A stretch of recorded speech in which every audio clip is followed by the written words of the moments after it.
അപ്പോ ശരി, ശ്രീ ആ മോഹൻ ബഗീസ് തരത്തിൽ അങ്ങനെയുണ്ടോ? ഹസ്കർ പറയുന്ന പോലെ അങ്ങനെ ഒരു കാര്യമുണ്ടോ? ലീഗിന് ആര്യാടൻ ഷൗക്കത്തിൽ താല്പര്യമില്ല എന്ന്?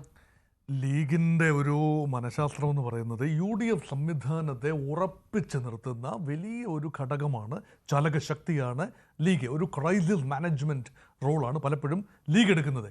അതുകൊണ്ട് UDF സംവിധാനത്തെ ദുർബലപ്പെടുത്താനായി ലീഗിൻ്റെ പ്രധാനപ്പെട്ട ഫാമിലി അല്ലെങ്കിൽ നമ്പർ 1 ഫാമിലി എന്ന് പറയുന്ന പാണക്കാട് ഫാമിലി മാറി നിൽക്കുന്നു എന്ന നറേറ്റീവ് പൂർണ്ണമായി ശരിയാകണമെന്നില്ല. പക്ഷേ ലീഗ് അണികൾക്ക് ഈ വിഷയം കൈകാര്യം ചെയ്ത കോൺഗ്രസ് നേതൃത്വത്തിന്, പ്രത്യേകിച്ച് VD സതീശൻ്റെ ആ ഒരു രീതിശാസ്ത്രത്തോട് ചെറിയ വിയോജിപ്പുണ്ട്. അതവർ സാമാന്യ ഉറക്കെ തന്നെ പറയുന്ന കാഴ്ചയും കഴിഞ്ഞ ദിവസം കണ്ടു.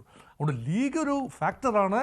ലീഗിന് അവിടെ വോട്ടുണ്ട്. ലീഗിൻ്റെ അണികൾ കോൺഗ്രസ് അണികളെക്കാൾ അച്ചടക്കത്തോടു കൂടി എക്കാലത്തും മലപ്പുറം ജില്ലയിൽ പ്രവർത്തിച്ചിട്ടുണ്ട്, എല്ലായിടത്തും പ്രവർത്തിച്ചിട്ടുണ്ട്. അതുകൊണ്ട് ആ ഒരു ഫാക്ടർ ഇവിടെ ഇല്ല. ഇവിടെ നോക്കൂ, ലീഗിൻ്റെ കൂടെ പ്രസ്റ്റീജ് പോരാട്ടമാണ്.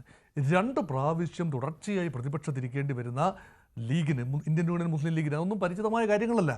അത് ഒരാവർത്തി കൂടി ശ്രീ പിണറായി വിജയൻ നേതൃത്വം നൽകുന്ന ഒരു LDF സർക്കാർ അധികാരത്തിൽ വരുന്ന ഒരു സാഹചര്യം ലീഗിൻ്റെ ഇപ്പോഴത്തെ ഒരു മെല്ലപ്പോക്ക്, ഇപ്പോൾ ആരോപിക്കപ്പെടുന്ന മെല്ലപ്പോക്ക് കൊണ്ട് സൃഷ്ടിക്കപ്പെടുമെന്ന് പറഞ്ഞാൽ അത് വിശ്വസിക്കാൻ ബുദ്ധിമുട്ടാണ്. അതുകൊണ്ട് അവസാന നിമിഷം ലീഗിൻ്റെ അണികളെല്ലാം ഊർജ്ജസ്വലരായി പ്രവർത്തിക്കും. എന്നാൽ ആര്യാടൻ മുഹമ്മദുമായി ലീഗിന് മുൻകാലങ്ങളിൽ ചെറിയ മൂപ്പിളമ തർക്കങ്ങൾ ഉണ്ടായിരുന്നു. കാരണം ആ ഭാഗത്ത് കോൺഗ്രസിന്, ലീഗിൻ്റെ തേർവാഴ്ചയുടെ കാലങ്ങളിൽ കോൺഗ്രസിന് കിഴക്കൻ മലപ്പുറം ജില്ലാ പ്രദേശത്ത് വേര് ഉണ്ടാക്കി കൊടുത്തത്, അല്ലെങ്കിൽ അസ്തിത്വം ഉണ്ടാക്കി കൊടുത്തത് ഈ ആര്യാടൻ മുഹമ്മദിൻ്റെ റോളാണ്.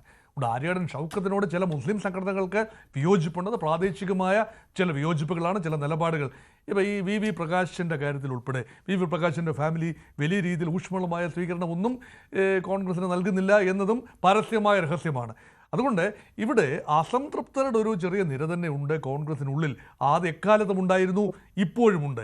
അപ്പോൾ ആര് സ്ഥാനാർത്ഥിയാലും VV ജോയ് ഒരു പക്ഷേ മൊത്തത്തിൽ സ്വീകാര്യനായ സ്ഥാനാർത്ഥി ആയിരുന്നിരിക്കാൻ സാധ്യതയുണ്ട്. അതൊരു ഡിബേറ്റബിൾ ചോദ്യമാണ്. ഇപ്പോൾ നിലവിലുള്ളൊരു സ്ഥാനാർത്ഥി, UDFൻ്റെ സ്ഥാനാർത്ഥി ഉണ്ടായിരിക്കെ ഇപ്പോൾ കോൺഗ്രസിനുള്ളിൽ ഒരു പക്ഷേ മുറുമുറുപ്പുകളും ഒക്കെ ഉണ്ടാകാൻ ചെറിയ തോതിൽ ലീഗ് കോൺഗ്രസ് ആരാണോ സ്ഥാനാർത്ഥിയെ ആയി കൊണ്ടുവരുന്നത് അവരെ പൂർണ്ണമായി അംഗീകരിക്കുക എന്നതാണ് പതിവ്. എന്നാൽ അൻവറിനെ കൈകാര്യം ചെയ്ത വിഷയത്തിൽ ഉണ്ടായ ആശയക്കുഴപ്പം ഒഴിവാക്കാവുന്നതായിരുന്നു എന്ന അഭിപ്രായം ലീഗിനുണ്ട്. അത് തീർച്ചയായും കോൺഗ്രസ് പാർട്ടി ബുദ്ധിപൂർവ്വം കൈകാര്യം ചെയ്യേണ്ട ഒരു വിഷയം കൂടെ ആയിരുന്നു. ശരി, ഇപ്പോൾ ഈ അങ്ങാടിയിൽ TV വെച്ച് കാണിക്കുമെന്നൊക്കെ പറയുന്ന ശ്രീ ഹംസ, ഇതൊക്കെ വെറും ബ്ലാക്ക്